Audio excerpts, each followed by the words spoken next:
9th, 2024. Clerk will call the roll, please. Nelson. Here. Hildebrand. Here. Matzdorf. Here. Penkwitz. Here. Tauschek. Here. Herman. Here. Binder. Here. Gilson. Here. Let the record show we have a quorum. Next is the pledge. Please stand. I pledge allegiance to the flag of the United States of America and to the republic for which it stands, one nation, under God, indivisible, with liberty and justice for all.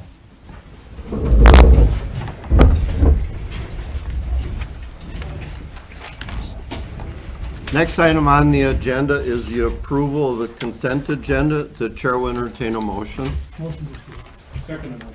We have a first and a second. Any discussion? Clerk will call the roll, please. Herman. Yes. Matzdorf. Yes. Binder. Yes. Penkwitz. Yes. Gilson. Yes. Nelson. Yes. Tauschek. Yes. Hildebrand. Yes. Motion carried. Before we continue with the audience portion, I do want to inform the council that we are going to make a slight adjustment in item 7, new business. We're going to move item B, boy, and item C, cat, up to after item 5, the public hearing. We have one person coming in on iStream or whatever you call that, Wisconsin I or something like that. So we're going to try to move that along so that person doesn't have to stay on for an extended period of time.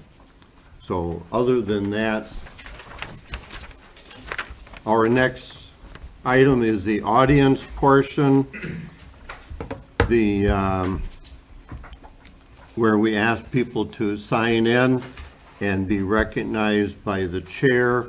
That's where you tell us what's on your mind and we do the listening, and we print it out on our information sheet, and you have 3 minutes to tell us what's on your mind. Now, as a kind of a clerical thing here, we do have the public hearing in items 6A and B, and if you want to speak at the public hearing,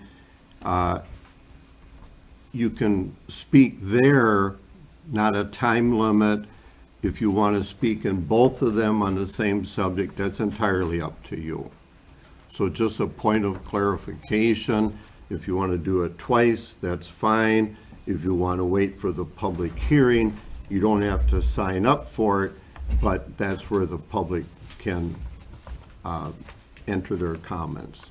So with that, the first person that signed up tonight is Dick Seefeld. Dick, you can stand where you are or come forward. Just use your outside voice. First off, I'd like to thank you for, I'm obviously going to talk to that pool thing. Thank you for even considering it. Had I known that this is the road to be taken, this would have probably been solved years ago. And getting back to a couple of the questions that were brought up, if we don't allow city houses to be heated by heat, I mean by outdoor burners, because the lots are too small, you know, and in a city, it's like vintage. I mean, you said it, I think I recognize you, you were in that neighborhood. Those are small lots, and whether you're burning wood or, it doesn't matter, you know. I have a pool, it's solar heat. I got neighbors that have solar heat. There's means to heat a pool without irritating your neighbors. I got a dad that lives next door, he's 93 years old, he has to close his windows. Summer in Plymouth is short. You want to enjoy the outdoor life. And getting back to the outdoor ordinance as far as heating your house, it's from November to March. Heat your pool all winter long, I don't care. I mean, I got the windows closed. But it's just, these are things that should be done in the country, not in a small town called Plymouth. So again, thank you for your time, and just, you know, if I live there, what? It smells like garbage. It stinks, but you know, I live in a small town, and if you allow one to do it, what if everyone did it? Is that really where you want to live? I don't, and I've been here many years. White hair. Thank you. Thank you. The next person, and every time I say this name, I butcher it, and I apologize in advance. Heta? I saw her a second ago. Hat? Okay. There you are. Okay, thank you. Speak up, please. I'm sorry I mispronounced your name. I am the neighbor of this lady here, and she told me about your city can bring the general dollar store in a small area. And I don't understand, we have too many stores like that. But about 100% everything import from the Southeast country. I really against that. But I feel it's not fair. When I have the sign in my house, somebody complaining because I have too many. And that gentleman over there, is say because if you have many signs like that just about like a trap. And then he compared the speed limit. I say if the good rule, it break the rule because I have the man almost died to support our country. You think that a trap and you compare the speed limit and that thing is totally different. Speed limit, you cannot break it because it kill him. But the sign, there's no problem. You take sign, whoever complaining, and then you prohibit me, I cannot have about 4 or 5 signs in my house. And then I believe we don't really need another general store in our town here. Because that does look like the trap, like if you think I have many signs, look like the trap. And I think that just like the trap myself. That's all I have to say. I just need to be fair, because if somebody complaining, you should tell them, you get what you want, she got what she wants, she not do anything wrong, that's her property. She put the person almost get killed to protect our country. That's all I have to say. Thank you. Thank you, Hat. Next person that signed up is Joel Lunning? Morning. Lunning? Yes, sir. When we're talking about my pool, first of all, whenever we get our dog licenses, we also check for burning permits. Last time, they said we did not need a burning permit. I also paid $75 originally, or was it 65 or 75, one of the two, for a pool permit. I was told, and fire inspector came, said the burning barrel is far enough away from any structure. He said 10 feet. I have a shed that is over 10 feet away from the burning barrel. It's a homemade barrel, sure.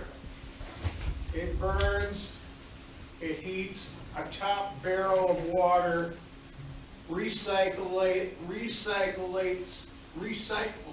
the pool water continuously and back into the pool with a sump pump. I've never had any problems before.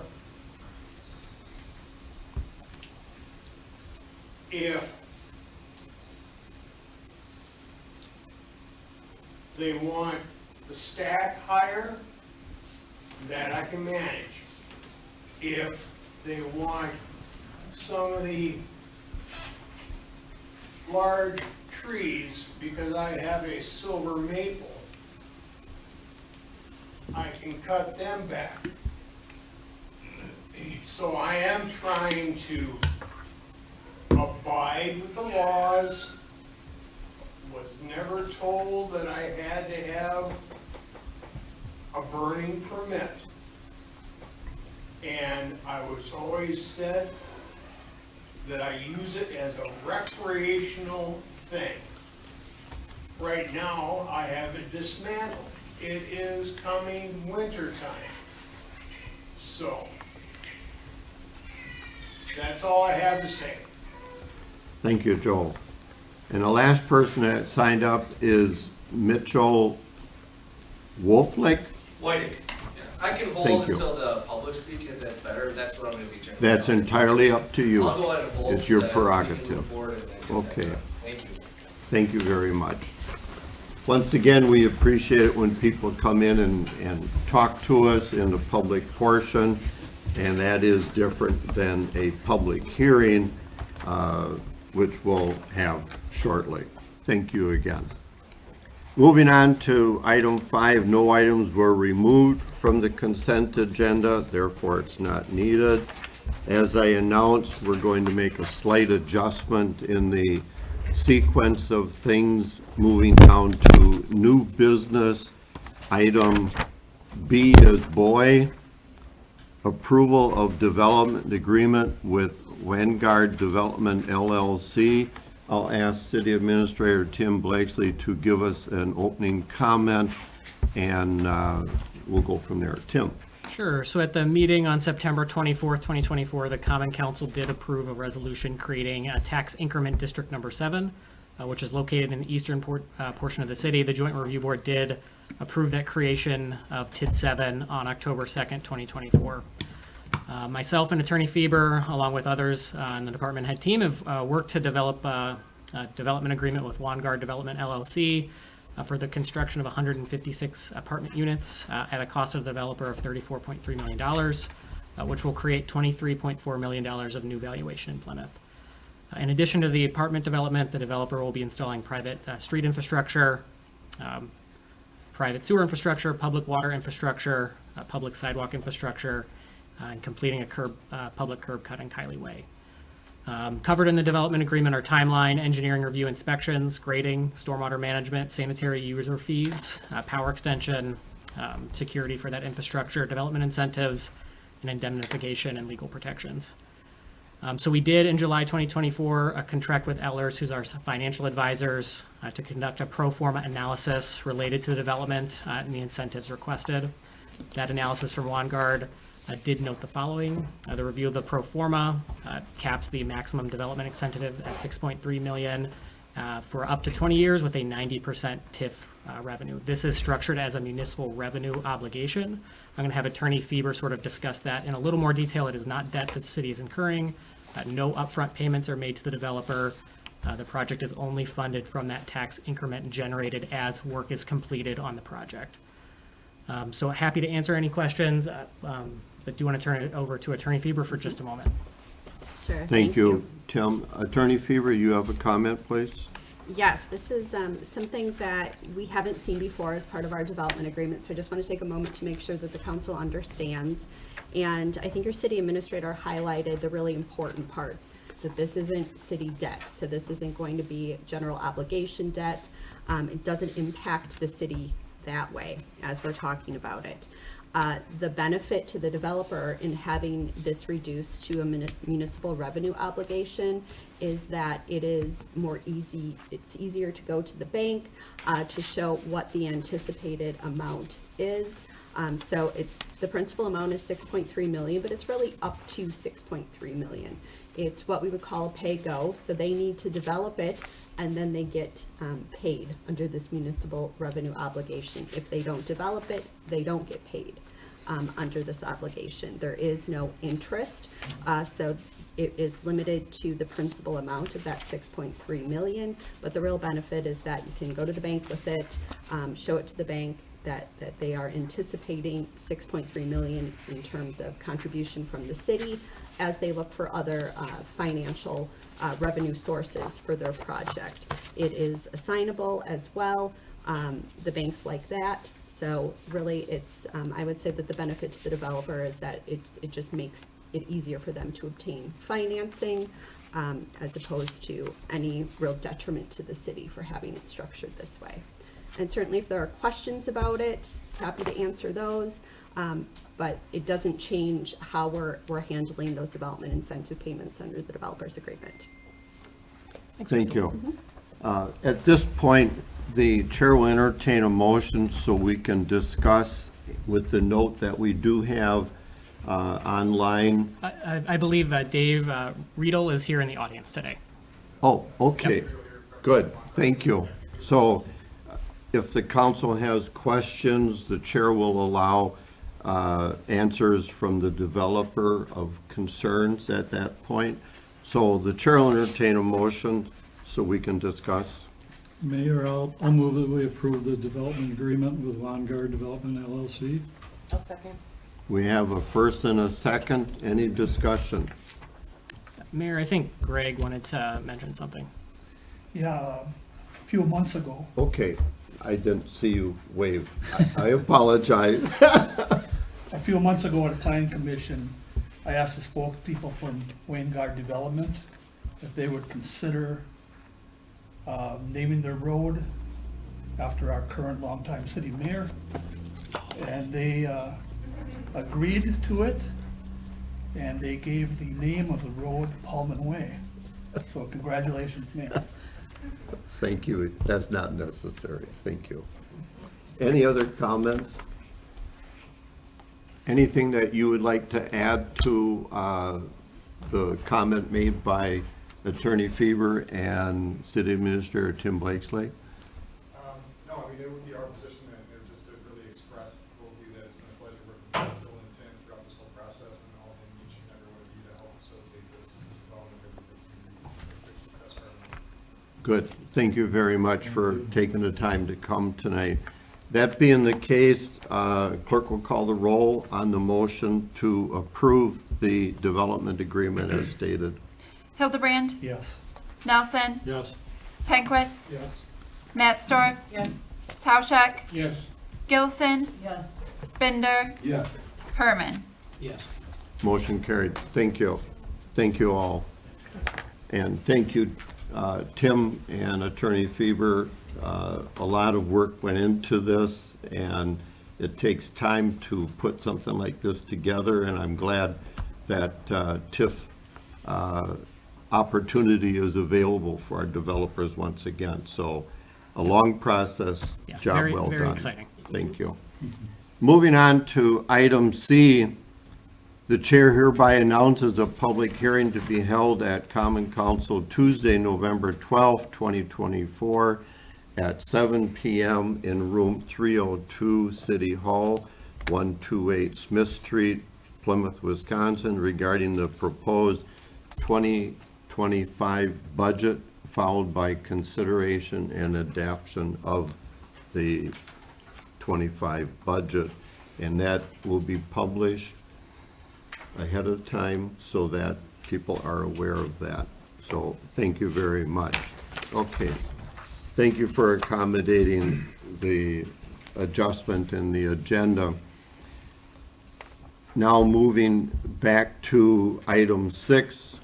I declare a public hearing open, and I'll read through both of these two items, Ordinance 16 and Ordinance 17.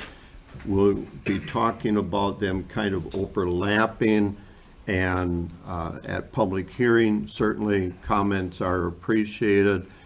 When we come to a vote, we will vote on each one separately, but they are related, and it's a sequence that's important that we follow as prescribed by statute. So with that,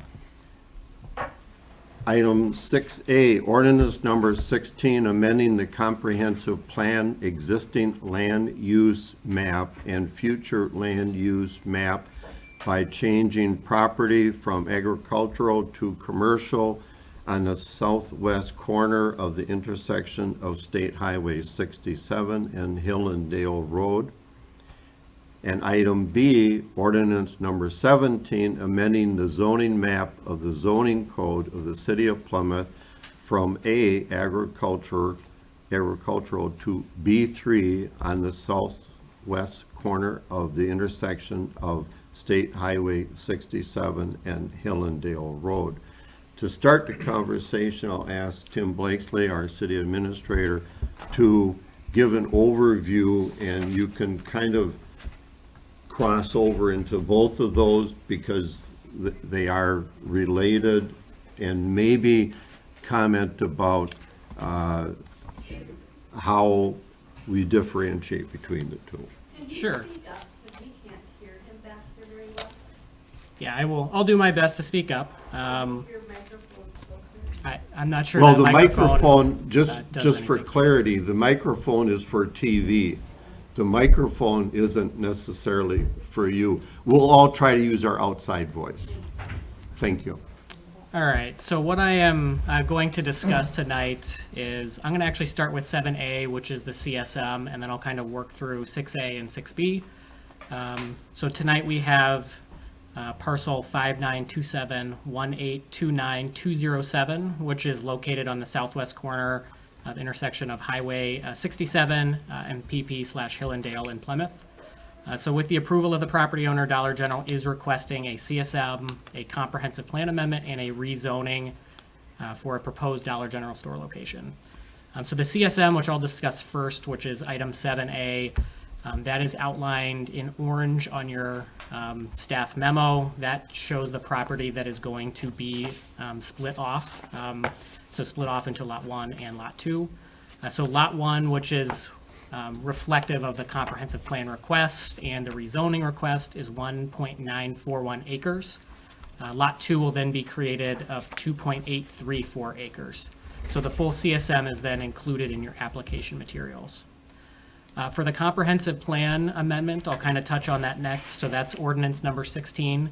The comprehensive plan outlines future planning in Plymouth. So we have a 20-year comprehensive plan that was most recently updated in 2020. So typically you'll go through that plan and look at what's the future land use, what's the current land use. So currently in the comprehensive plan, it lists this parcel as agriculture for the future land use map. Staff does believe that was an oversight in the comprehensive plan. Looking at several other parcels, they're listed as agricultural. For example, off of the curve of 67, that was intended to be residential in the future. This one likely, again, we've had questions for proposed development here, was intended to be commercial development. So the applicant is requesting an approval of the comprehensive plan that would designate this portion of the parcel that's to be split off as part of the CSM as commercial. Again, with future potential expansion of residential properties in the southwest portion of the city, the intersection of two thoroughfares on Highway 67 and PP does provide a ideal location for commercial development. The rezoning request, that is ordinance number 17. To build a structure in Plymouth, you need to have appropriate zoning code as you build a new structure. So the rezoning is what would permit a structure such as Dollar General to be built. The rezoning of this parcel currently is zoned as agricultural. Given that this property is adjacent to Highway 67, Dollar General is requesting that this parcel be rezoned to B3, and our B3 district is business highway. So that would fit the use that is being proposed. I think it's important to remember that we are, although this is for a Dollar General, it is a request to rezone. It is not a site plan review. We are not approving Dollar General here. That would go through Plan Commission. I think Common Council has to review the request as the zoning designation for what could be there in the future and what could be there short-term and long-term. So the property directly to the north is Miller and Bolt Farm Equipment. That is located in the town of Plymouth. The property across the street northeast is a residential property that is zoned R2. The property directly to the east is Masters Galleries Food. That is zoned light industrial. The property to the southeast is Suhan Funeral Home. That is zoned B3. The property to the south is agricultural. That is located in the town. It is owned by the same property owner that is submitting the rezoning request. The direct property to the west, which following the creation of the CSM would remain agricultural as part of this request. Further to the west is those Granite Trace apartments, and those are zoned R4. The property to the northwest is a residential property zoned R3. So again, given the intersection location and the adjacent property uses, staff does support this request for the B3 district. At Plan Commission, by a vote of 6-1 for each of these items, the CSM, comprehensive plan, and rezoning, it was recommended that the Common Council approve the request. So staff does recommend approval of these items as submitted. Obviously happy to answer any questions from the Common Council. Thank you. Attorney Fever, did you have anything to add to Tim's comment about the purpose and clarity of the ordinance 16 and 17? We did branch into the CSM, and that's fine because we are looking at that corner per se. Attorney Fever? No, I don't have anything to add to the request as presented, but certainly if there are questions for me from the council, I'm happy to answer those. Okay, thank you. As a public hearing, the chair will recognize council members who want to address the subject at hand, and we'll open it up for public comment as well. I would ask that you state your name and address for the record. We don't know everybody. The clerk knows the people up here so that she records it as a matter of record keeping. So with that, Alderman Hildebrand, I think I saw your hand go up first. I don't think all the information is in yet for it. We just found out the traffic survey is went in today, correct, Tim? Yeah, so we were doing So we a have no information. yeah, we were doing a speed study, just as a reminder for council regarding the speed of the intersection. The recommendation from the engineers was a full traffic impact analysis is not necessary for the proposed use. But yeah, no, we don't have all the information. And I mean, some of that information, the petition, you know, we looked it over, I looked it over. And then I received more information on that today through email. I don't know if any of you did as well, but I think it just needs not to be rushed. I mean, and that's what seems to be happening. And I do think it's a safety issue if we had another more, say, 100 cars at that intersection a day, which I would think Dollar General would hope for, you know. It raises a lot of concern in my direction, and I'll be voting no. Any other comments from council members?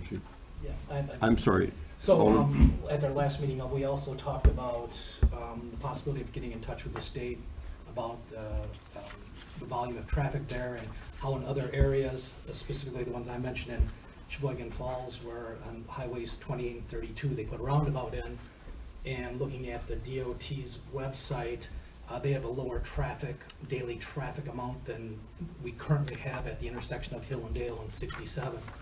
And I know, Tim, you said that you were going to approach them on it. Do we have any further information on that? I don't think we have anything back from the state at this time. Kathy, do we have any information? No, not at this time. Well, then I would also reiterate Alder Hildebrandt's comments that we don't have the information yet, and I think this is rushing it. And Mayor, may I suggest that we open it up to the public for the public hearing, and the council can have their debate? Correct. After we have Yeah, our motion. I just wanted to give the council the first shot over the bow. So, public hearing, anybody that wants to comment, you can either stand up where you are, use your outside voice so that the microphones pick it up, or come up and address everyone in the room. So with that, name please, and you certainly can, yes. Right, my name's Mike Fisher. I live at 1125 South Milwaukee Street, which is the residential R2 on the northeast corner of the intersection of 67 and PP. So for a number of reasons, I'm opposed to the rezoning that would happen here for commercial use. I lived at this property for 17 years.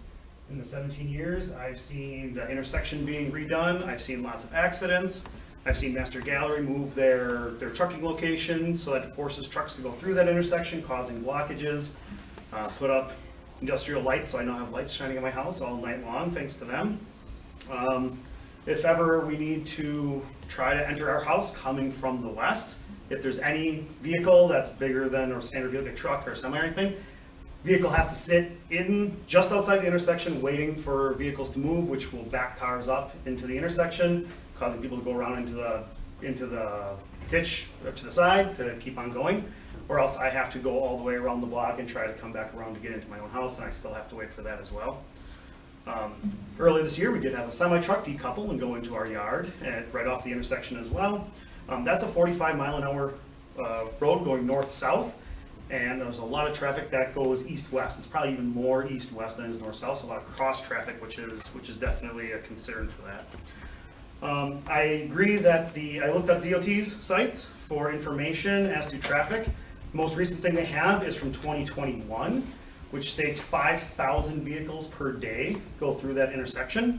And correlating that, I pulled some information from my security cameras, which watch that intersection, so I have 2 weeks worth of data to show on that. And just a sample count from 8 o'clock in the morning, noon, and at 4 o'clock in the afternoon. I was getting vehicle rates of 330 per hour in the morning, 440 during the middle of the day, and 720 in the afternoon at 4 o'clock. So if you just take the average of those over 10 hours, you're already up to 5,000. So the number that shows 5,200, I think, is grossly understated. I think that that's actually going to be closer to 7 if you really do a proper survey that's recent. Part of the reason that we're concerned is we have a teenage son who's going to be driving very, very soon, and he's going to have to navigate that intersection. And with all this high-speed traffic and the accidents that we've seen, which the review stated there was 2 in the last 5 years. If you just a quick look at Sheboygan Scanner shows 4 in the last 3. Plus I have some video of some that have happened. There's multiple close calls. We definitely hear horns and screeching tires at least 7 to 10 times a week easily. So there's a lot of traffic out there, and there's a lot of things that happen that are not good. In relation to the amount of traffic as well, I'll have you know that the only thing, according to the same DOT website, the only street in Plymouth that has any traffic greater than that intersection is Eastern Avenue. There's nothing else that has 6,000 cars coming in and out of an intersection. Eastern Avenue is about 10, and that's even got turn lines and everything in there too. So 100%, this is a dangerous intersection. If you're gonna add commercial and even residential, this has to be addressed. The work they did on it, was it 5-6 years ago, didn't really do anything to calm. They put in some turn lines and dropped it down. They didn't alter the intersection. And the discussion of putting in roundabouts and stuff like that will basically put the road into my house. And so what are you gonna do to change this intersection so it's safe without taking away pretty much all my front yard, which they already took a easement when they did the last piece. They made it, and they took down a mature tree from my front yard as well, so. Thank you very much. Thank you. Anybody else from the audience want to make a comment?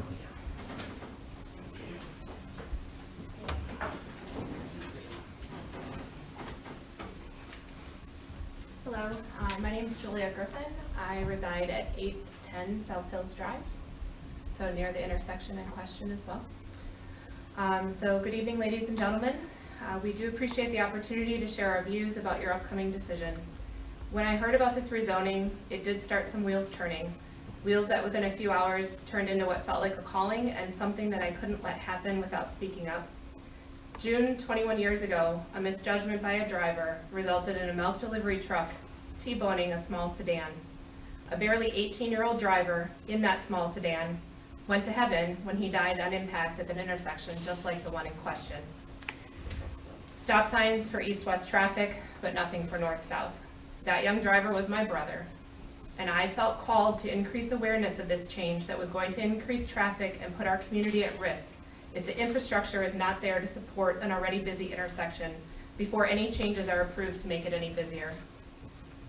A few questions that I hope you have answers to before you make your decision. A petition was emailed to each of you. It did have almost 70 signatures. It's my understanding that the first round of that petition that was sent to you was grossly understated and maybe just the first page. I followed up with everyone today and sent that email with the full petition so you could see the number of people that have already voiced their opinion in a short period of time. I assure you there are many others. The reason I I did email was because of 7 versus 70 is not nearly as impactful, and I thought it was important for you to at least see where it started. It is also concerning that this is considered a suppression of our First Amendment rights. I will be looking into this further and likely filing some type of complaint with the Civil Complaint Board because this was my First Amendment right, and those whose signatures were not shared with our government.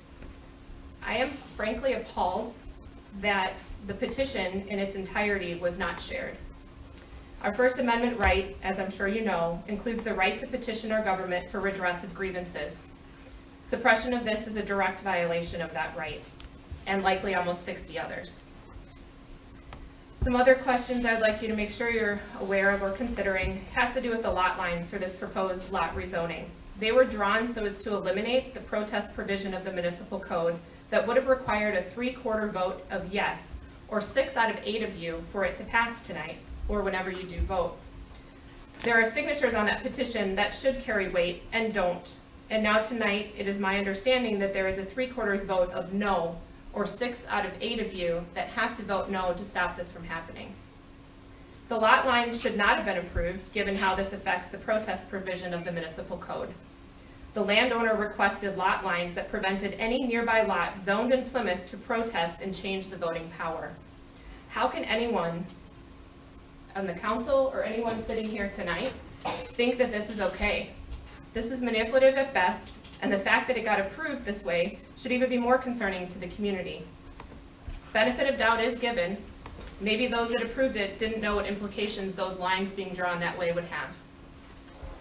Questioning also, why is it so difficult to put a stop sign, stoplight, or roundabout at this intersection? Our city administrator is quoted in an article in the Plymouth Review on 10/11/24 that Wisconsin DOT views this intersection as busy. Has anyone reached out to other municipalities? Sounds like that was addressed.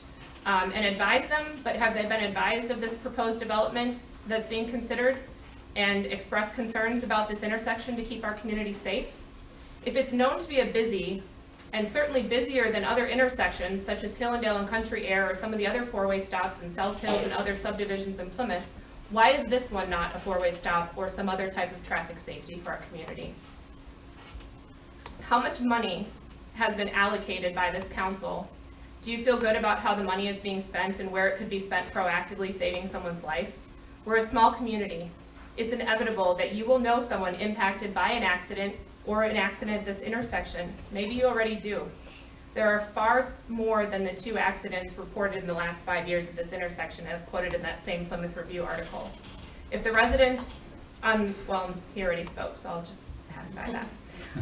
Misjudged depth perceptions, prolonged wait, sun glare are all contributing factors to how accidents can happen in this intersection. Has the city evaluated for any liability that this decision may have on negligence if there were to be an accident, and due diligence has not been done to communicate with other municipalities about the community's current concerns with the possible decision to increase traffic of anywhere from 20 to 30 vehicles every hour with the addition of 1 store? How does Masters Gallery and other businesses with a lot of semi-traffic on PP view this change in zoning? Regardless of fault, there are nuclear verdicts against truckers every day for auto accidents involving semis, and this puts our local commercial businesses at greater risk. I understand that there are studies and reports that you're going to be given, but at some point you'll need to listen to the residents and how they feel as the ones that are navigating this intersection every day. A monitoring of some sort did start today at 2:15. I happened to see them putting up some type of camera or something. I'm not sure if there will be more cameras or monitors being put up, but it appears as though it's only on Hillendale and a distance from the intersection, closer to the Greystone entrance. Traffic on PP and Highway 67 should also matter, not just Hillendale. With the store expecting up to 30 transactions an hour, it is safe to assume that traffic will not just increase on Hillendale, but it will also increase on PP, Highway 67, as those are also populated areas that will be drawing people to that intersection now. When the congestion at this intersection is high, it is safe to assume that it will push traffic from the dollar store into the quiet neighborhood of South Hills. An active community with young children playing in yards, many adults walking, running, with and without strollers, with young children in tow. I've sure many of you know, there are no sidewalks in South Hills, so this does put those that are seeking that recreation to be on the roadways also at a greater risk of safety if more high-speed traffic is trying to cut through, because now they're being left to wait longer at a stop sign. Those of you who are here that are opposed to this rezoning, if you'd like to raise your hand in showing of your opposition, I know some people were not wanting to speak today, so this is your opportunity for your voice to be heard. Appreciate the support that the community is showing in participating and showing up today. I don't understand the logic of developing, knowing traffic will increase, to then justify infrastructure improvements. At what cost? Whose family is going to suffer? What if it's yours, your loved one, your friend? Your decision today or whenever it's made contributes to their fate. Will your conscience be clear? There is a ripple effect. Each decision we have has an outcome. Will your decision be to make the tough call to say no and work to get the municipalities involved to improve the much-needed infrastructure of this intersection before helping to make it any busier? Please don't take your decision lightly and allow another family to suffer an unnecessary loss. My conscience will be clear. I've done my part to increase awareness in our community, share my concerns with each of you, you who have the ability to do what's right for our community. I do thank you for your time, and I do have copies of the petition as well as some of the points I made tonight, so in case anybody didn't take notes. Thank you. Thank you. Anybody else want to make a comment? While the gentleman's coming up, I guess I have a question of Administrator Blakesley. The entire protest petition was passed along to the council, not Correct. just parts of it, but all of I it? forwarded the email in its entirety. In its entirety. So yes. point of clarification, we did receive the entire email, not just excerpts or anything else. The So, first time it was sent, though, I was advised that the petition in its entirety was not presented to the council until I presented it, or maybe a later email. I'm not sure about what exact point in time you're talking about, but we have all received the entire petition. And while we're on that point, just as a point of information for everybody, the protest petition unfortunately doesn't qualify as a protest petition. There's statutory requirements that have to be made to do that, and I respect your desire to bring it forward and do that, but it doesn't qualify in the statute as that, and therefore the chair cannot allow it to be a protest petition because it doesn't qualify. And you're right, if it was, it would require the 3/4 vote. So just a point of order so that people know that we do have a guideline we have to follow, and state statute supersedes us. So in this case, we received it. Thank you very much. Okay, the next gentleman.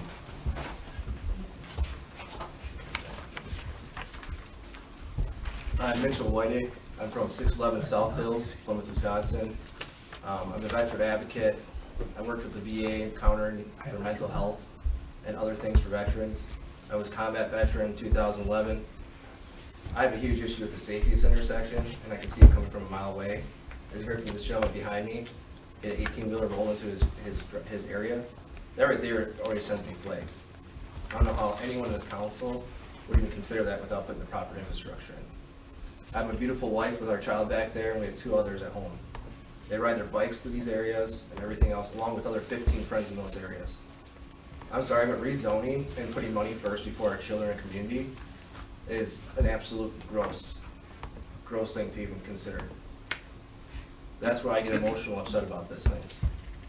I've gone through that intersection driving, and I bicycle quite a bit. It's a very dangerous intersection. So to consider put a Dollar General there or anything else, 'cause I know that's not just the only plot for that land of who's possibly moving in, we really have to really consider that and slow this thing down and really look at the infrastructure, the speed, everything else. And on top of that, did we even look what Dollar General brings to this community? Are we looking to uplift Plymouth with $10 to $15 an hour jobs? From what I researched on Indeed, and I sent you all an email about that. We want to look at the crime rates when those Dollar Generals start to move into certain areas. It's a beautiful neighborhood where I live. I decided to stay here once I met my wife. When I was going to leave because of the safety of the community, because of the police force reaction, because of the ability that this is a small community, that we can get our heads together and put our families first. And that is my big preach here right now, is that's what comes first, before anything else, before money, before Dollar General, before it all. And I don't see too much coming from a Dollar General personally. I see a logistic nightmare in that intersection, and I also don't see my fellow Plymouth people having a quality job opportunity coming with that. If you can bring something else, present that, I have no idea why we put that in there. Also, it's no location that, as a business, why would you put it there? There's no other business there besides factories. There's plenty of other sections in the city to put that in. We have Walmart, we have another general store somewhere else. That's the area you put it in. You don't put it amongst a nice community. That makes no sense to me. So I want you guys to hear that, and hear it hard, because I have seen people die, and I'm sure some of you have too. But holding children while they die, that's pretty gross. You'll never leave your head.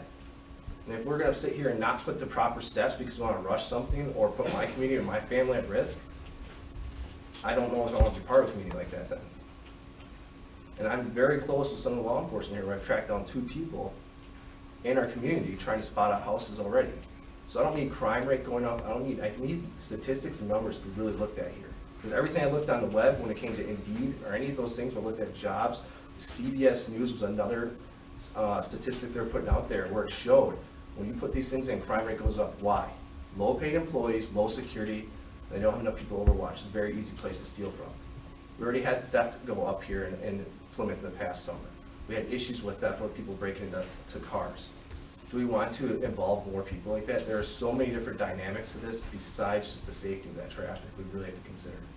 So before we push this forward, please consider all these voices behind me, all the families, the 15 kids my son run around those neighborhoods with, freely. That is a gem in America. And anyone that's raised kids knows that this is a gem, and we want to keep it a gem. Because there's many other cities close to here where kids are not given that privilege, and parents have to worry and hope for the best that their kids go down the road. So that's what I'd like to say, and thank you for your time. Thank you. I apologize, Anna. Did we get the gentleman? Okay. Yes, thank you. Thank you. Just making sure. Anybody else want to address the council? John Q. Butler. I believe Mr. Blakesley stated that they were requesting a rezoning to B3 Business Highway. Is that correct? That's correct. Why, when their access is shown on this survey on Hillandale, which is not a county road, or is it? I think it's a city road at that point, and there's no access shown off of the highway, is it being zoned as a B3? I have a problem with it. This is my problem.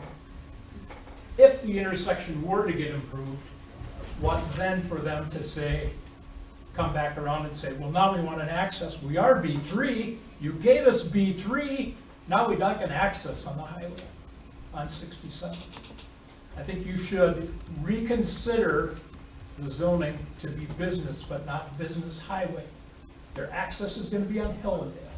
I don't want to give them a future easy out to plop out driveway on the 67.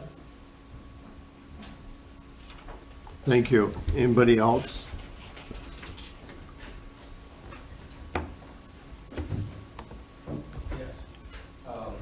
I'll stand here because quite honestly, I have a little trouble hearing what people said in their face that direction. So, my name is Jim Ponko.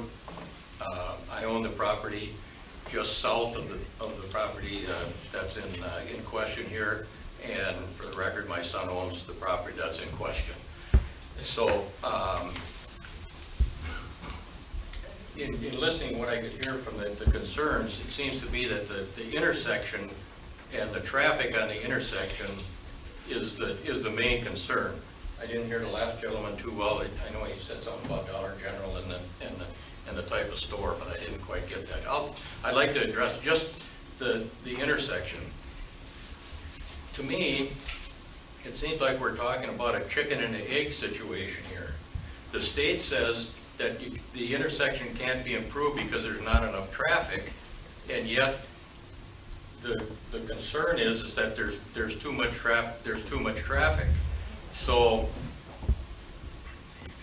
I think, I think that a reasonable person would say that area was and is going to be a commercial type area. I mean, you see what's around it. You've got the farm store across the street. You got the church. You got the cheese company there. So I think that I understand the concern about traffic. I travel that highway. I probably go through that intersection at least a dozen times a week. But I don't think that the minimal amount of traffic that's going to be generated by this particular project is going to affect that corner that much more than it is now. And if anything, it may help the fact that now we've got another business there. When you go to the state and you can say, well, there's this traffic and this is commercial and it's going to be commercial, I would believe you had a lot stronger chance of getting something done with that corner than if you just nixed this project. Thank you. Thank you, Mr. Panko. Anybody else want to make a comment? Ma'am? Nicole Fisher. I live at 1125 South Milwaukee, so the only residential house on that corner. If you drive that street 12 times a day, I live there every day, it's very, very heavy traffic. And I will agree with you that is a traffic concern. Not so much for us, it's not so much that it's going to be commercial. However, before it becomes anything, before any more development happens over there, that corner needs to be addressed. The safety of the residents of the city need to be addressed. People use that corner as a start to their drag races on a daily. They race down Hillendale Drive and use that as a drag race. It's a daily occurrence. We hear it all the time. We hear the beeps, we hear the screeches of tires because there's close calls. And I'm shaking right now because I'm a little upset because this affects not just my son, but it affects so many children and so many people in our city, and we have such a great city. And I would hate for us to do any development without addressing safety concerns first, because there's already issues with safety on that corner. And then so you're adding additional traffic. And yes, there is that argument, the chicken before the egg. But what if we don't address the egg and the chicken's heads get cut off because we didn't address the egg? And a child dies, a teenager dies, my son dies, because people come careening around that corner off of 67 onto PP, and I've almost been clipped, I can't tell you how many times, trying to come out of my driveway. When we bought our house, the entrance to Masters was on PP, it was further down. So people can say, well, you knew what you were getting into. No, because it wasn't there, it wasn't a big problem when we bought our house 17 years ago. We've since, when they redid the intersection, we had to move our driveway over to the east so we could actually get it in now. And we still have to use our neighbor's driveway at least once or twice a day so we can turn out onto PP to get out of our driveway. And that's not everybody else's problem. It's where we live. We can choose to move, yeah. But eventually, it's going to be someone else's problem because someone's going to get into a really serious accident. And then it's all of our problems, right? Because we have to look out for the people of our city. And just when 57 was closed down, the traffic increased so much on PP that it was backed up to Evergreen. It took me 15 minutes to get out of my driveway one day because there was so much traffic. Just since those new condos have gone up, it has increased traffic so much. It's significant and it's noticeable. We both work from home, so this isn't something that we don't see it all the time. We both hear it all the time. My office is right there. I hear warnings on all of it all the time. So I really implore you, before you move forward, before you make a decision, to really consider not just this one proposal, but how is it going to affect the future of this community as a whole? Thank you. Thank you. Any other comments from the public? We are kind of overlapping on the public hearing on both ordinance 16, the comp plan, and the zoning map. Maybe for public information, I'll make the comment that we have talked with the state repeatedly. They control that intersection because it's a state road. If we had our others, I can assure you, we would do something if we had the power. We don't have that power because it's a state highway. But we do have the power to control adding additional traffic lights. That's what I think our role is. That intersection is a state intersection. Right, I just like to make sure you're hearing what I'm saying. No, and we understand that, but we're fighting with the state for that intersection. I've stated before, I would love to have left turn lane, just like over on 57 and PP, and stop and go lights. I'd love to have a roundabout there. So far it's fallen on deaf ears at the state, and I'm sorry, we can't do something we can't do, and that's a problem. It's not satisfying to hear that, but we're knocking on their door, and we're trying. And this is a step in that direction to get their attention. It is. Believe it or not, it is. Maybe push will come to shove. So, we don't know. Ma'am, you want to say something? Sheila Kaufman, I live W6255 Hellendale Road. I go through that intersection a gajillion times a day. That's not a real number. But the first young man that stood up, I would love to see numbers at 7:15 and 7:20, because that's when all the school traffic goes through the intersection. I have 2 kids going to be driving in the next year and a half, and then a year after that, going right through that intersection a ton. It's super, I know it's not safe, you can't do anything about it. We absolutely should not put more traffic through that intersection. We can't. I love your point of the Dollar General and the crime increase with Dollar General. It's a low-end store. I know we're not talking Dollar General, we're talking about rezoning to commercial, but if you enable it to be rezoned to commercial, the next thing is putting Dollar General in. If you don't rezone it, guess what? Dollar General doesn't happen, right? So I really want you to consider the safety of our kids. Our kids are the most important thing we have. They're the future. They're the ones sitting there in 20 years, okay? Consider the safety. Do your research. What do Dollar Generals bring to our community? Why don't they go into the Kmart that's been sitting empty for 5 years? Why don't we fill out that strip mall there? Let them go there where all the other businesses are. Why do they have to be on the corner of a residential area? Thank you. Any other comments? Ma'am in the back? Linda Vintag, 931 Beach Drive, South Hill subdivision. I had emailed some of you on the council when this discussion first came up about the potential of something being rezoned. I also can feel for someone that has farmland that wants to sell it, but I think this is your one shot to get that gateway right.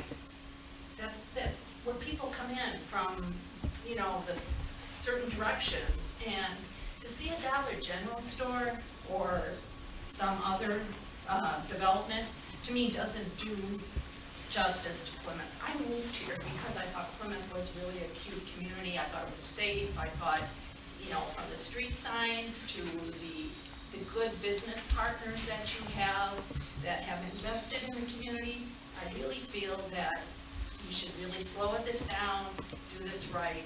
The traffic, I can't say yes enough to the people that have spoken before me. I feel for the man that lives on the corner because he hears it and sees it. Hillendale is a drag race, and so is Milwaukee.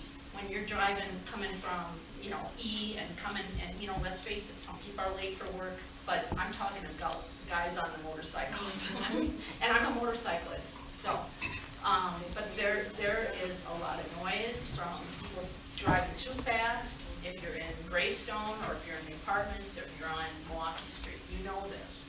But I really would appreciate you guys and gals taking time, really thinking this through, because you can only get this right once.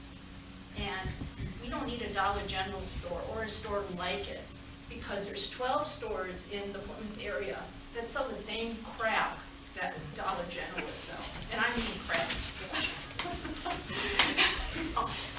Not nutritional food, no, and a lot of those items we can get at a lot of convenience stores that are already in town, all around, that we can get to. So, thank you for letting us be able to speak our minds on this. And it is an emotional topic for me, because I feel that, it's a corner that's highly visible. This is not, tucked away, over by, Walmart, or over by, where the old Kmart was. And I agree, in my letter, or my note to some of you, I said the same thing some of these people have said tonight. So I appreciate you giving us one more shot to voice our opinions. So thank you. Thank you. Any other comments? Kevin, you I want commented on to 17 comment? before. I'd like to comment briefly on 16, I guess. Something was brought up about the camera that was posted out there today, and it's there. People, you can drive by and look at it. It looks to me as though the camera or the pickup sensor is on the south side of Hillendale, about at the location of the driveway on the survey, and it's pointed to the north. It's only counting the cars on Hillendale. From where it's mounted, it could have been turned 90 degrees, and it could have seen and counted every car on Hillendale and counted every car on the highway. Failure, huge failure. Any other comment? You're not getting a real count. Can we comment now or when we vote? Oh, you can comment, yeah. I guess I'm gonna take a totally different approach to this whole thing. In that, as an alder person, I kind of like to look from 1,000 feet at the whole city and what I visualize for the city of Plymouth. And in my mind, I really don't see retail coming way out away from the rest of the big retail areas. I'd like to see retail concentrated. I think it really changes the character of the area. Of course, I'm concerned with the traffic, but that's not my main issue here. My main issue is, what's the character of Plymouth going to look like? Do we really need a retail spot away from the rest of them? I don't think so.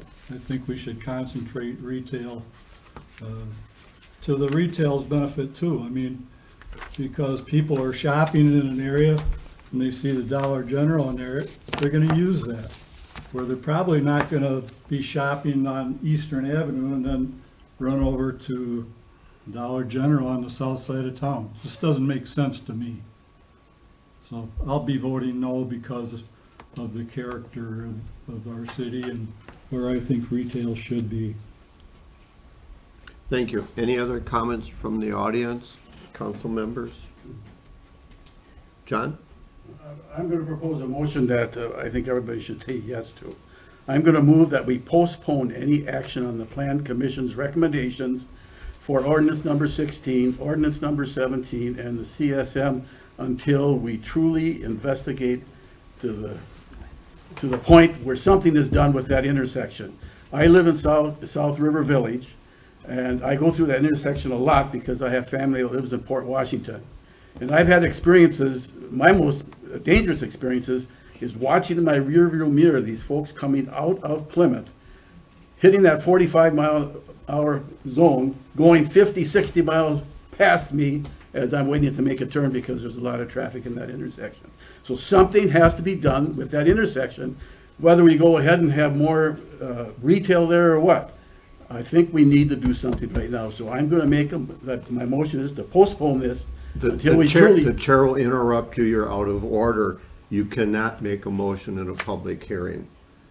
When I close the public hearing. Oh, I thought it was closed, I'm sorry. Then you can be recognized by the chair and make that motion. Okay. But you cannot make a motion in a public hearing, Okay. just for the record. No offense meant. No, I'm sorry, I made a mistake. Okay. I hate rules sometimes. And Mayor, I'm gonna throw a few more rules at you. So the council abides by Robert's Rules of Order. The motion that you're proposing would be what we would call a subsidiary motion. One thing you can do is you can suspend your rules to allow a motion like this. Otherwise, you would first need a main motion, a motion to approve, a motion to deny, something that's bringing the question before you, and then you can make a motion to postpone indefinitely or refer to a committee if you feel additional study is necessary. So I'll leave you with that. That if you want to head forward with this motion after the public hearing, you will need to suspend your rules to allow it. Point of clarification, you can see it's not simple, so. Could I ask a question about that? What if it's a table, just a table motion? Also a subsidiary motion, you Okay. would need something to table. First. So there would need to be a question pending.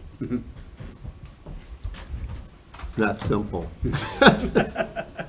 Any other comments? Alderman Mike. Yeah, I would just like to thank the constituents from my district for sending your emails to me and your thoughts and your comments to help me make a decision. So I'd just like to thank you for the information you sent me and your thoughts. Any, Alderman Herman. I would reiterate Mike's thoughts. District 4, appreciate all of you showing up here and sending all your comments over the last few weeks. And one other thing I'd just like to add is, as the mayor said, the state does control that intersection, but as one of you said, we do control whether we put additional traffic there. And as the city council, I think one of our primary, if not the primary, objective of this council is for the health and safety of the city. And I think our responsibility is to ensure that health and safety. And so I think the questions that have been raised here are valid. I think they're significant. And I don't think we have all the information we need to make a decision. So I will be voting no also. Any other public comments? Thank you all for taking the time and participating. I declare the public hearing closed on ordinance number 16 and 17. There was not a public hearing on the CSM for clarity's sake. Okay. Having said that, working with item 6A, ordinance number 16, amending the comprehensive plan, existing land use map and future land use plan map by changing property from agricultural to commercial on the southwest corner of the intersection of State Highway 67 and Hill and Dale Road. The chair will entertain a motion. Mayor, Alderman Hildebrand. I would like to make a motion to deny it. I'll second that. We have a first and a second to deny ordinance number 16 as stated. Any discussion?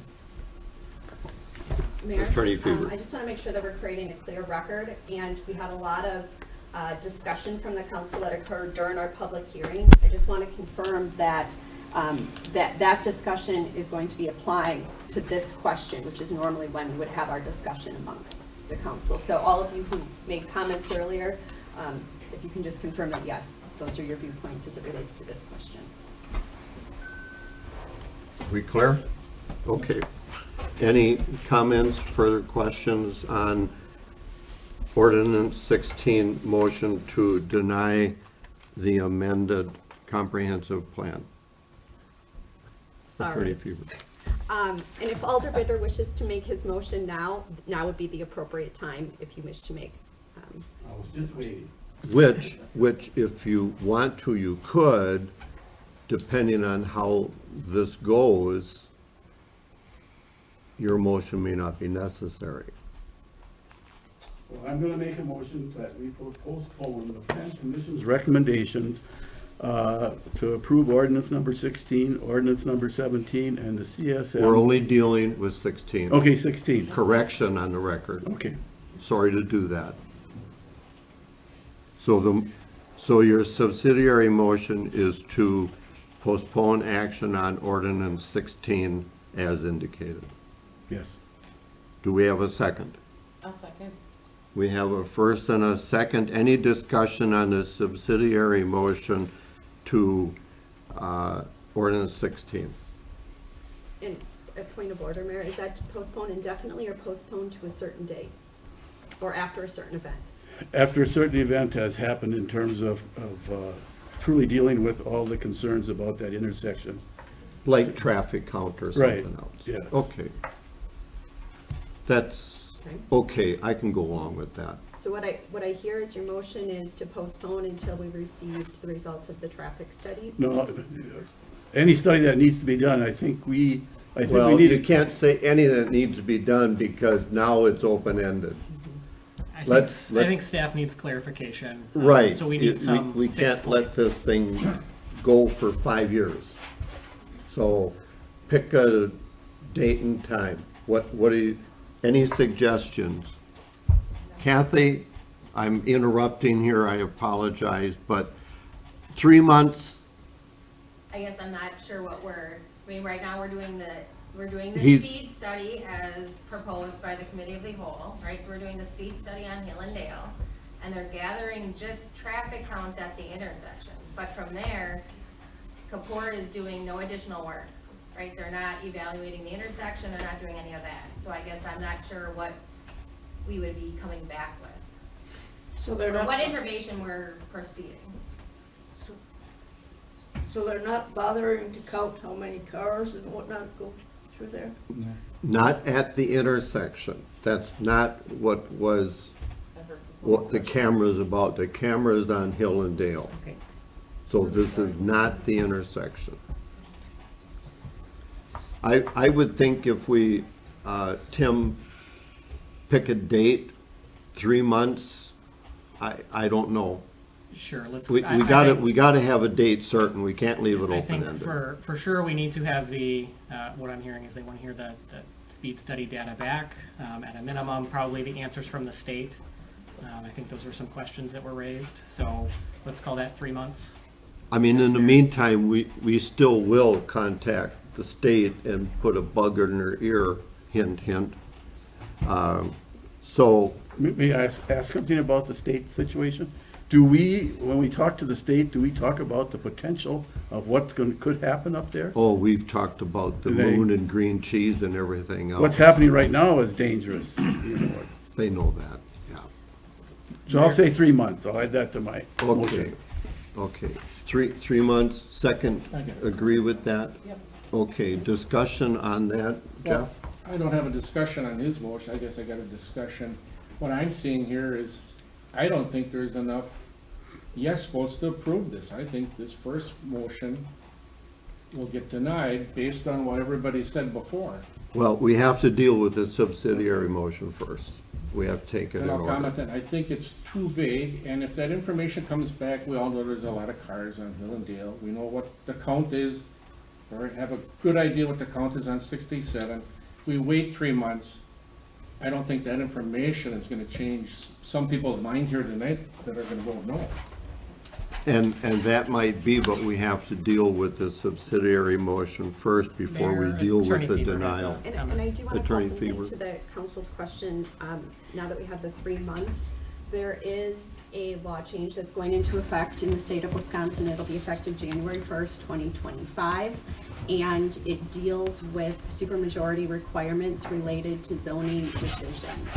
And I believe the council's aware that we have protest petition language in our zoning code.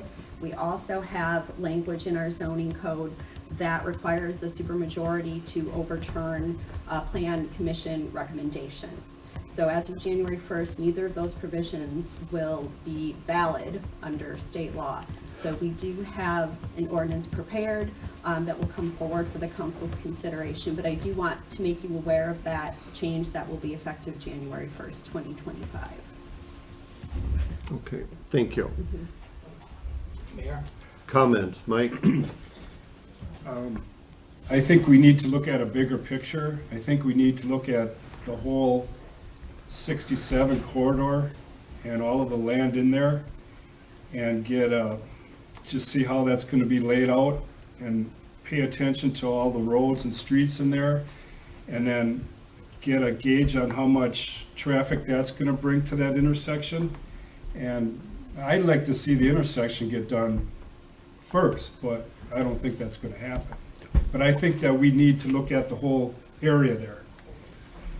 Any other comment? I got David. a point of clarification because I'm a little confused here. We've got two motions out in front of us, right? We're So- dealing with a subsidiary motion right Subsidiary now. motion First. First. My question on the second motion, though, No, we can't talk on the second motion. We gotta deal with the first we gotta deal with, not even a procedural question? the procedural question answer is we have to deal with the subsidiary motion before we can address the main motion.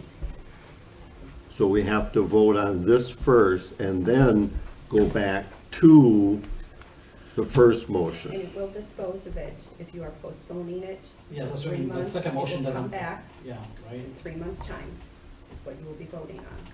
I see. Okay? A little complicated, technical, You but got this. we're there. Clerk will call the roll on the subsidiary motion, please. Gilson, I agree with what he said. Whatever, it's yes or no, I'm not okay. You can't do that. Okay, And the for motion clarity, before the council clarity. is whether you wish to postpone the motion, so there had been a motion to deny that was made. And now are you deciding if you want to take up this question, the motion to deny, do you want to take that up in 3 months? So a yes vote means yes. Yes. We want to look at it 3 months from now. Okay, yes. Thank you. okay. Nelson, No. Tauschek, No. Hildebrand, No. Herman, No. Mattsdorf, Yes. Binder, Yes. Penquitz. Yes. Mayor? It's 4-4. 4-4.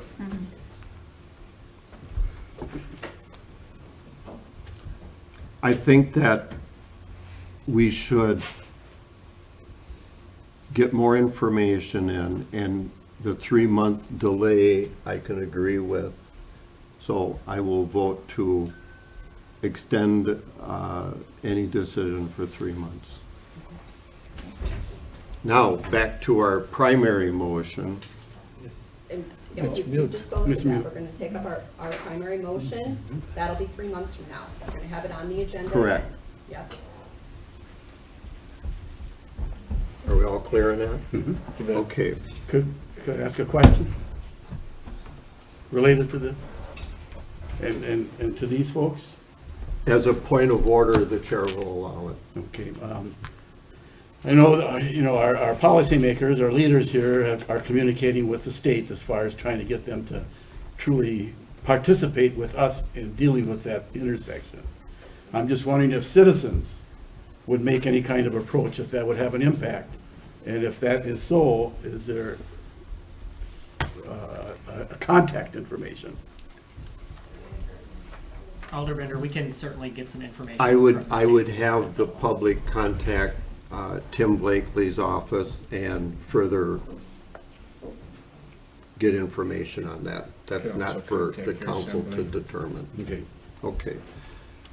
Moving on to ordinance number 17, amending the zone map zoning code of the city of Plymouth from A agricultural to B3 on the southwest corner of the intersection of State Highway 67 and Hillendale Road. The chair will entertain a motion on ordinance 17. Mayor. Alderman Hildebrand. Make a motion to deny. Second. We have a first and a second to deny amending the zoning map as indicated. Any discussion? I'd like to make the same Alderman motion John. for that recommendation by the planning commission that we postpone for 3 months consideration of that change with ordinance 17. I would second. We have a first and a second to postpone ordinance number 17 for 3 months. Any discussion? Clerk will call the roll. Penquits, No. Binder, Yes. Matsdorf, Yes. Herman, No. Hildebrand, No. Gilson, No. Nelson, No. Tauschek. No. Tally, please. It's 6 no's, 2 yeses. So that motion has failed. That motion fails to postpone Yep. and Back to discussion. back to discussion on ordinance 17. We have a first and a second. Do we not? Yes, we do. Yes. Discussion on amending the zoning map. As a point of order question, typically, do we not amend the comp plan first and then amend the zoning map? Is that not procedurally correct? Procedurally, that is correct. If I recall correctly, our motion is to deny. Yes. So if it were a motion to approve, I think we would have that inconsistency with state law, but because it's a motion to deny, that would be allowable. Okay, Call the call. Roll call. roll call. Okay. Gilson, No. Nelson, Wait a minute. For denial. So if we Denial. vote yes, we're denying this, this zoning change, right? That is correct. If you wish the zoning to be denied, you will be voting yes. So I am voting yes to deny. Clarify, do you You're understand? denying it? Yes. I'm Yes, denying it, yes. I cannot change my mind. I'm sorry. it's clear as mud. Tauschek, Yes. Hildebrand, Yes. Herman, Yes. Matsdorf, No. Binder, No. Penquits. Yes. 6 yeses, 2 no's. Yeses have it. Motion is denied. Thank you all very much. Moving on to new business, approval CSM map for parcel 5927-1829-207, being all of Lot 2 of certified survey map as recorded in volume 27 of the certified survey maps, page 290, 291, as document number 8409-549, located in part of the northeast quarter of the northeast quarter of section 33, town 15 north, range 21 east, city of Plymouth, Sheboygan County, Wisconsin. The chair will entertain a motion for approval of the CFM as indicated. Alderman Hildebrand. I'll make a motion to deny.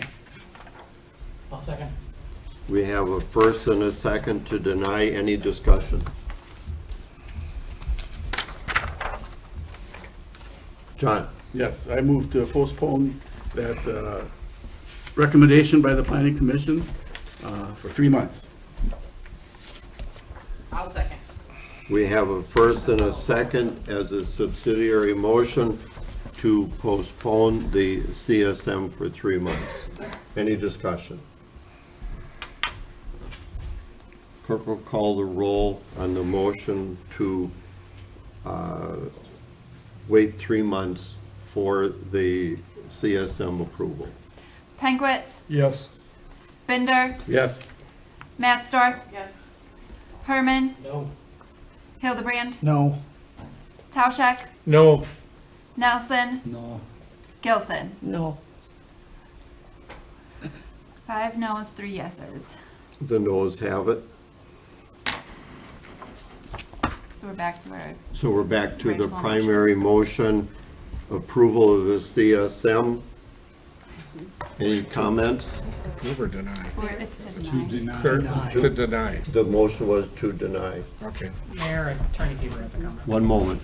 So there are some timelines where the council does need to take action on this, so I was searching for it. I'm glad that your motion was failed, because you have 90 days from the date of the filing of the map, unless the subdivider extends that.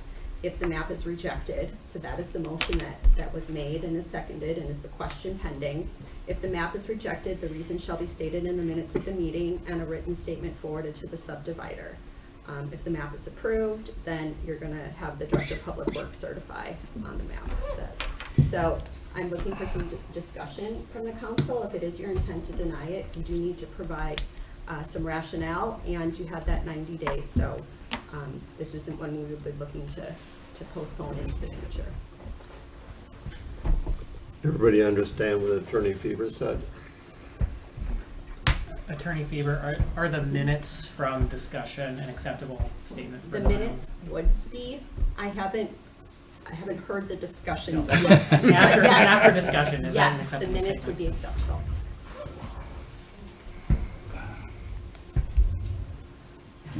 Can we comment now? Yes.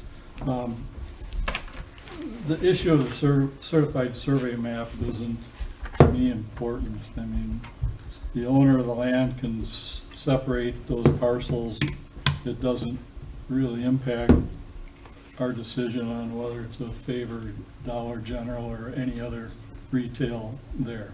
It's just the owner is putting those parcels into pieces of land that he can manage, he or she can manage, right? Does that make sense? Attorney Feber, I think the CSM is to describe what part is commercial, what part is residential, or B2 or B4 or R4, whatever, and that does not approve anything on that property except the simply CSM input. That is correct. A CSM is what we would call a minor land division, so it isn't changing the allowable uses of that property, but it is changing it from one lot to two different parcels. One option that the council has, if there are concerns that the property owner may not want to have it divided because of the zoning decision tonight, you do have the 90 days in which to work. So you could instruct the city administrator to contact the property owner to see if they wish to continue with the CSM. Otherwise, you do have the motion pending to deny the CSM. One of the reasons you may look at denial is if they're creating lots that wouldn't conform to our zoning code, but there's nothing that I've seen in the application that would suggest that. But there should be some rationale for why you've chosen to deny it. Could it not be, under the circumstances, that maybe we could ask the property owner to simply pull the consideration for the CSM at this point as maybe a process, and this could come up at a later date then? Yes. I would also have a question.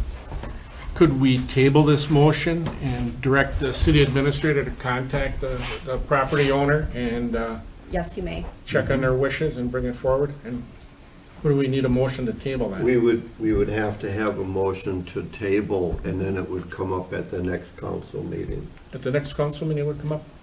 Or when? Yeah, we could do the next council meeting. When would it be proper to introduce a motion to table? Right now.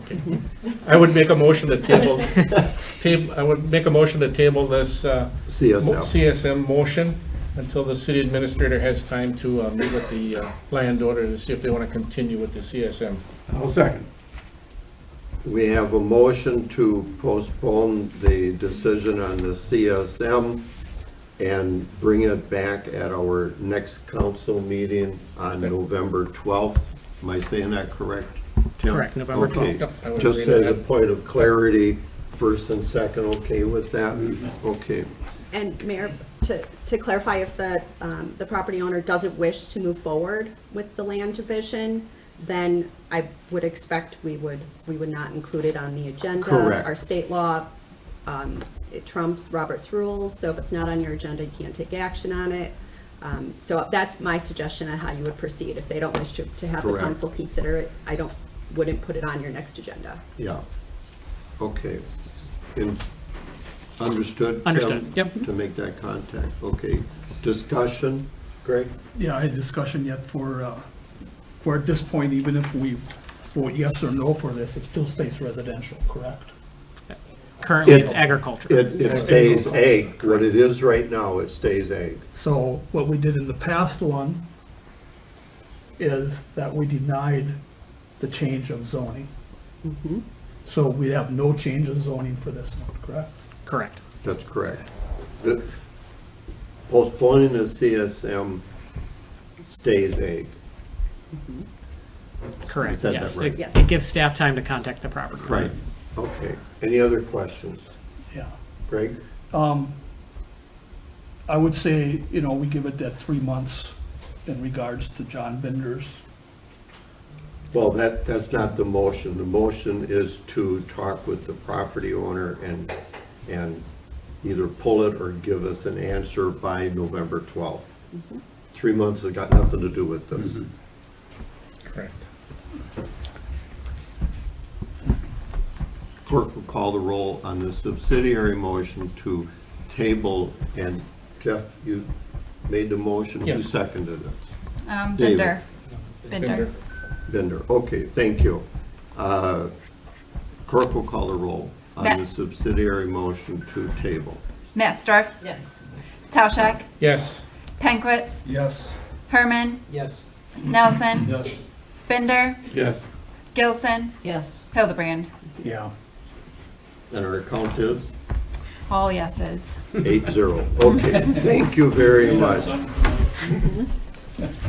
Beautiful. Okay. Thank you very much to the audience. Just FYI, we're going to be going into closed session. Nothing to do with what we've been talking about for the last hour and a half. So thank you for coming. When we go into closed session, we have to empty the room, and you'll be hearing more from City Hall. Could we make a suggestion that 3 months from now, the meeting move to the bigger area?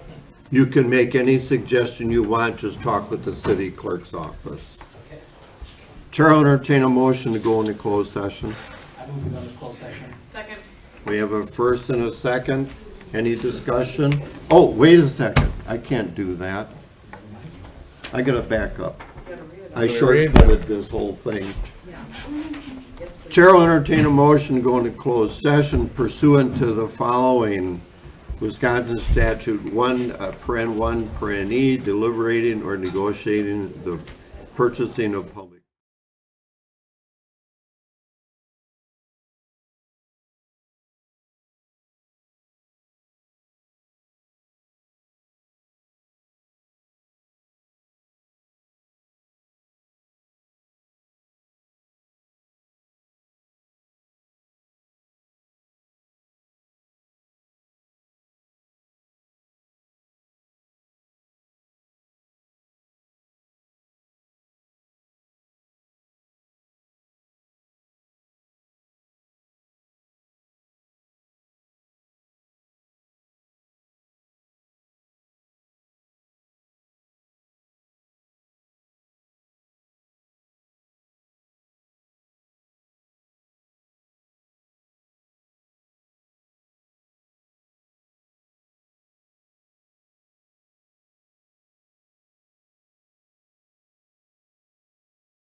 Yes, I- Oh, okay. Up by me.